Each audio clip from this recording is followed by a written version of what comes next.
بالله من الشيطان الرجيم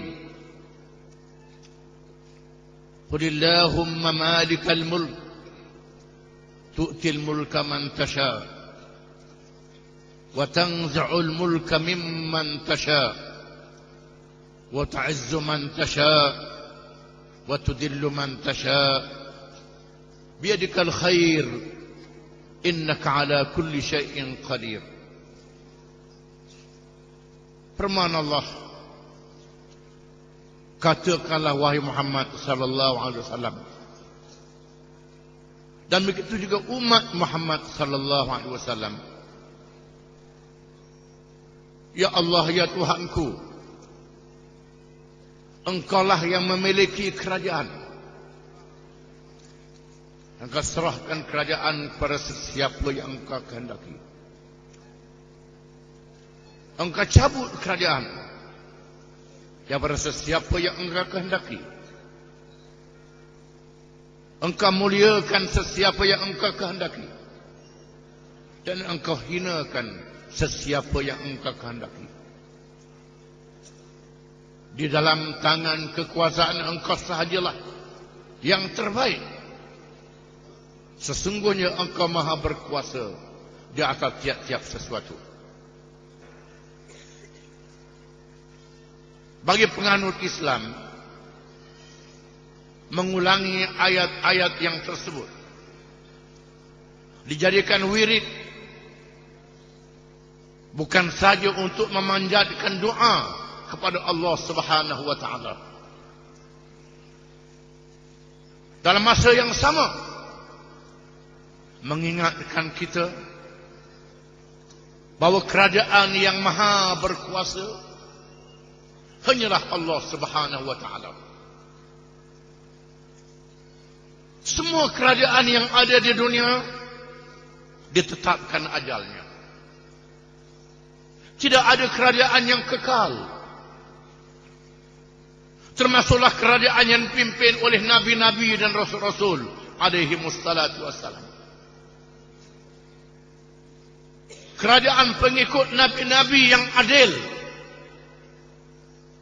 ada ajalnya. Begitu juga kerajaan yang zalim, yang melampaui batas. Allah menjadikan ini semua untuk menguji kita dalam kehidupan dunia ini.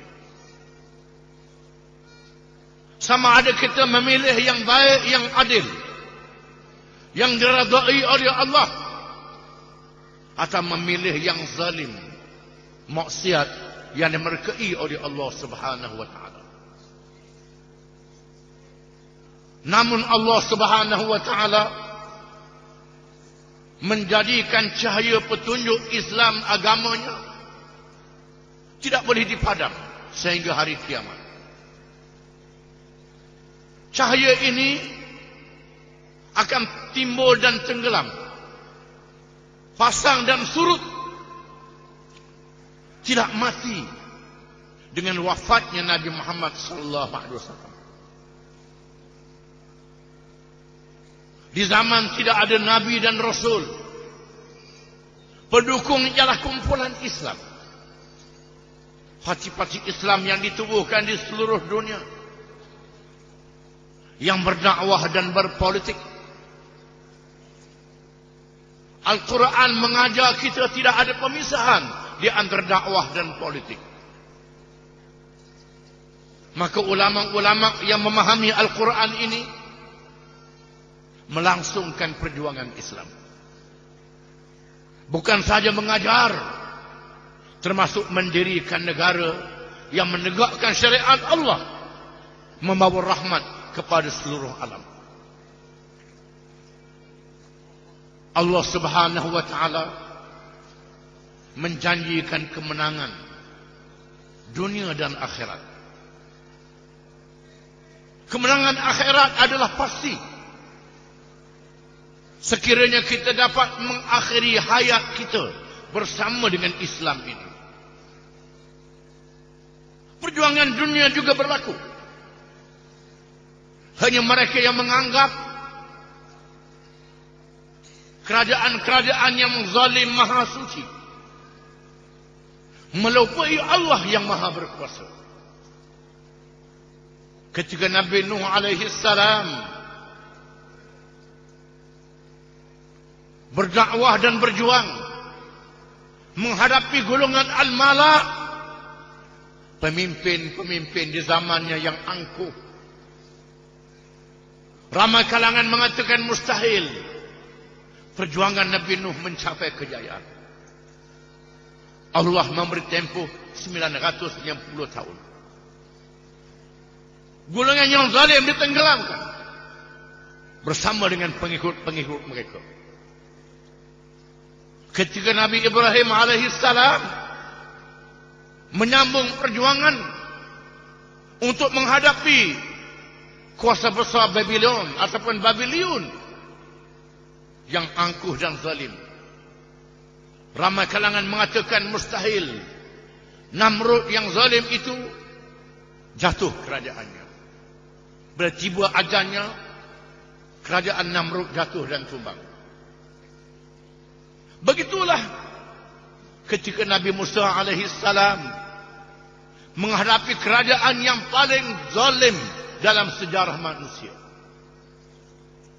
yang menggunakan kekayaan untuk menipu rakyat, menggunakan undang-undang yang paling kejam dalam sejarah manusia.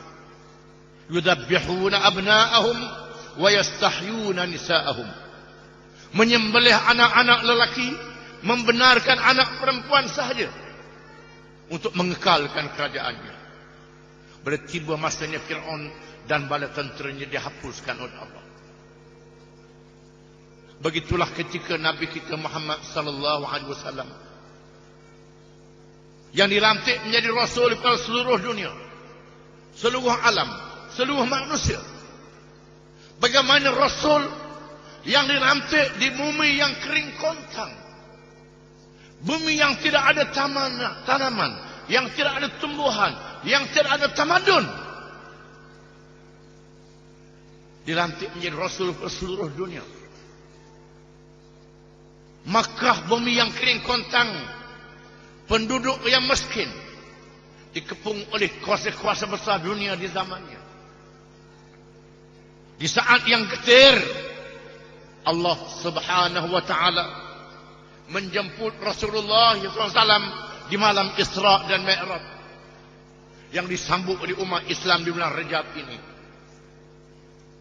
Bulan Rajab ialah bulan Nabi kita Muhammad SAW disambut menjadi tetamu Allah, untuk ditunjukkan kepadanya kerajaan Allah yang berdunia sehingga akhirat, bumi sehingga langit, makhluk yang nyata dan makhluk yang gaib, manusia sejak Adam sehingga hari kiamat, jin yang pertama sehingga jin yang akhir, 7 petala bumi dan langit, untuk menyatakan bahawa semua kerajaan-kerajaan yang besar yang mengepung Islam itu adalah habuk yang halus di hadapan kekuasaan Allah Subhanahu wa taala. Peristiwa Isra dan Mi'raj yang dipaparkan dalam Quran adalah petunjuk sehingga hari kiamat.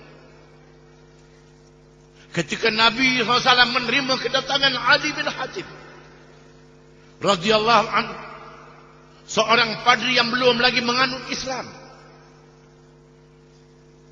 Nabi SAW berkata kepada Ali bin Hatim, "Wahai Adi, aku tahu mengapa kamu takut bersama dengan Islam. Kamu lihat Islam dalam keadaan lemah, dalam keadaan miskin. Percayalah wahai Adi, akan tiba masanya Islam akan menang.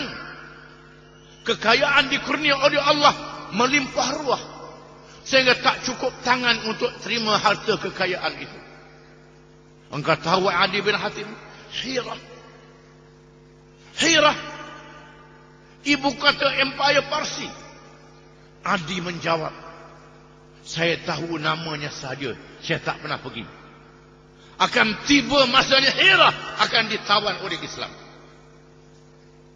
Hirah ditawan oleh Islam di zaman Umar bin Khattab radhiyallahu anhu. Dalam hadis yang lain Nabi bersabda, La tubtahanna al-Konstantiniyah. Kota Konstantinopel, pusat Empire Rum Timur, akan dikuasai oleh Islam. Akhirnya Empire Rum Timur tumbang, Konstantinopel dikuasai oleh Islam, bertukar pada Istanbul. Begitulah kita diajar, kemenangan Islam adalah janji Allah.